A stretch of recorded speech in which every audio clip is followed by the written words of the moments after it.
Welcome to এডুটার। নমস্কার দর্শক বন্ধুরা, আশা করি সকলে ভালো আছেন। সংবাদপত্রে প্রকাশিত একটি খবর আপনাদের সামনে তুলে ধরছি। কর্মীর খোঁজ শুরু হতেই বকেয়া ডিএ নিয়ে জল্পনা। শীর্ষ আদালত ৬ সপ্তাহ সময় বেঁধে দিয়েছে। তার মধ্যে পার হয়ে গিয়েছে ২ সপ্তাহ। বকেয়া মহার্ঘ ভাতার ডিএ ২৫% মেটানো নিয়ে এখনও পর্যন্ত সরকারিভাবে কোনো উদ্যোগ চোখে পড়েনি কর্মীদের। তবে সূত্রের খবর, রাজ্যের অর্থ দপ্তর বিভিন্ন দপ্তরে চিঠি পাঠিয়ে খোঁজ নিচ্ছে সেখানে কর্মী সংখ্যা কত। আদালতের নির্দেশে যাঁরা ডিএ পাবেন সেই কর্মীর সংখ্যারও হিসেব চলছে। তবে এসবের খোঁজ মানেই ডিএ দেওয়ার প্রস্তুতি, এমন কথা কোনো আধিকারিকই বলছেন না। কারণ এখনও প্রশাসনের শীর্ষ স্তর থেকে এই বিষয়ে প্রকাশ্যে কিছু বলা হয়নি। তবে কর্মীদের একাংশ আশায় বুক বাঁধছেন যে শীর্ষ কোর্টের নির্দেশ মেনে সরকার এবার তাদের প্রাপ্য ডিএ মিটিয়ে দেওয়ার পথেই হাঁটবে। গত ১৬ মে সুপ্রিম কোর্ট রাজ্যের মহার্ঘ ভাতা ডিএ সংক্রান্ত মামলায় রাজ্য সরকারি কর্মচারীদের বকেয়া ডিএর ২৫% মিটিয়ে দেওয়ার নির্দেশ দিয়েছিল। ওই নির্দেশে বলা হয়েছিল ৬ সপ্তাহের মধ্যে রাজ্য সরকারকে তা মিটিয়ে দিতে হবে।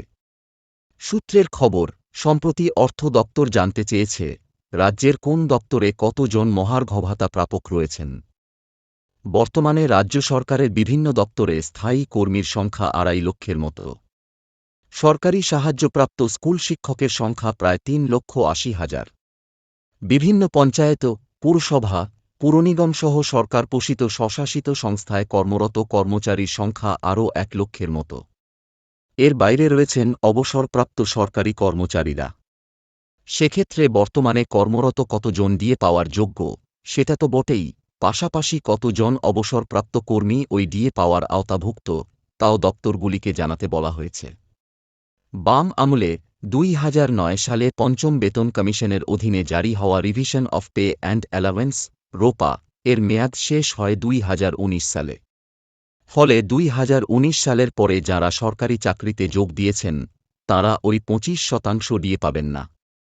যাঁরা ২০০৯ সাল বা তার আগে থেকে সরকারি চাকরিতে কর্মরত রয়েছেন বা ছিলেন তাঁরাই শুধু এই ১০ বছরের সময়কালে বকেয়া থাকা ডিএর সুবিধা পাবেন। যদিও সরকারিভাবে এই খোঁজখবরের বিষয়ে মুখ খুলতে চাইছেন না কোনো দপ্তরের আধিকারিকরাই। তাঁরা বলছেন, যতক্ষণ না কোনো নির্দেশিকা সরকারিভাবে জারি হচ্ছে ততক্ষণ কিছু বলা যাবে না। এমনকি তৃণমূল সমর্থিত রাজ্য সরকারি কর্মচারী ফেডারেশনের আহ্বায়ক প্রতাপ নায়েকও বলছেন, আমাদের কাছে এমন কোনো খবর এখনও পর্যন্ত নেই। তবে সরকার যে সিদ্ধান্তই নিক আমাদের সমর্থন থাকবে। এখন শুধু এই পর্যন্তই। এই ভিডিওটি ভালো লাগলে লাইক এবং শেয়ার করুন। পরবর্তী গুরুত্বপূর্ণ ভিডিও পাওয়ার জন্য চ্যানেলটি অনুগ্রহপূর্বক অবশ্যই সাবস্ক্রাইব করে রাখবেন। আপনাদের মতামত কমেন্টে জানাতে ভুলবেন না। ধন্যবাদ। সকলে ভালো থাকবেন।